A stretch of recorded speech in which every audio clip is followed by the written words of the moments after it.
حضور علیہ الصلوۃ والسلام نے ارشاد فرمایا بہترین صف پہلی ہے اور کم ترین صف سب سے آخر والی ہے۔ اور آگے حضور علیہ السلام نے ارشاد فرمایا عورتوں کی بہترین صف سب سے آخر والی ہے اور اس کی کم ترین صف سب سے پہلی والی صف ہے۔ تو مردوں کے لیے سب سے افضل ترین صف پہلی ہے اور سب سے کم ترین صف آخر والی ہے۔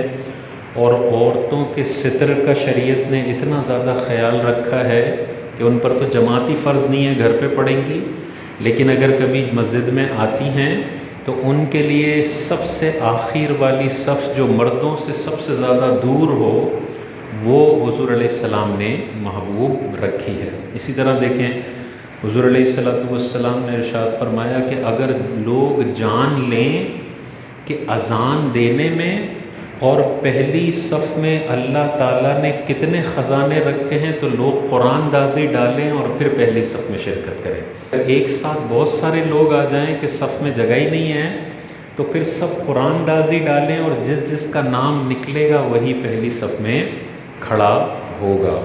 اس میں اگلا مسئلہ یاد رکھیے گا کہ نارمل نمازوں میں تو پہلی صف افضل ہے، نماز جنازہ میں سب سے آخر والی صف افضل ہوتی ہے۔ تو نماز جنازہ اگر آپ پڑھنے جائیں تو کوشش کریں اگر آپ کو آسانی سے سب سے آخر صف میں جگہ ملتی ہے تو یہ سب سے افضل ہے۔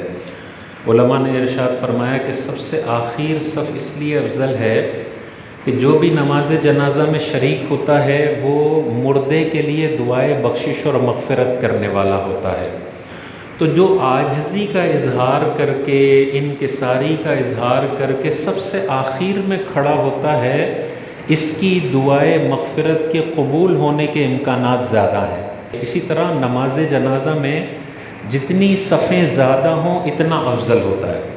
تو اگر پہلی صف افضل ہو تو سب کوشش کریں گے پہلی صف میں آ جائیں۔ تو شریعت نے سب سے آخر صف کو افضل کہا تاکہ لوگ زیادہ سے زیادہ صفیں بنائیں، اور پیچھے سے پیچھے کھڑے رہنے کو افضل قرار دیا تاکہ لوگ آگے آ کے پچھلی صف کو اگنور نہ کر دیں۔ پہلی صف افضل ہوگی تو سب کوشش کریں گے پہلی صف میں آ جائیں، آخری صف افضل ہوگی تو لوگ زیادہ سے زیادہ صفیں بنانے کی کوشش کریں گے۔ ویسے بھی نماز جنازہ میں 3 صفیں بننی چاہیے۔ اگر 20 لوگ بھی ہیں تو یہ نہیں کہ ایک ہی صف میں 20 لوگ کھڑے ہو گئے، نہیں، پہلی صف میں 8 لوگ کھڑے ہو جائیں، دوسری میں 7 کھڑے ہو جائیں، تیسری میں 7 کھڑے ہو جائیں، تاکہ 3 صفوں والی جو نماز جنازہ کی فضیلت ہے وہ بھی حاصل ہو جائے۔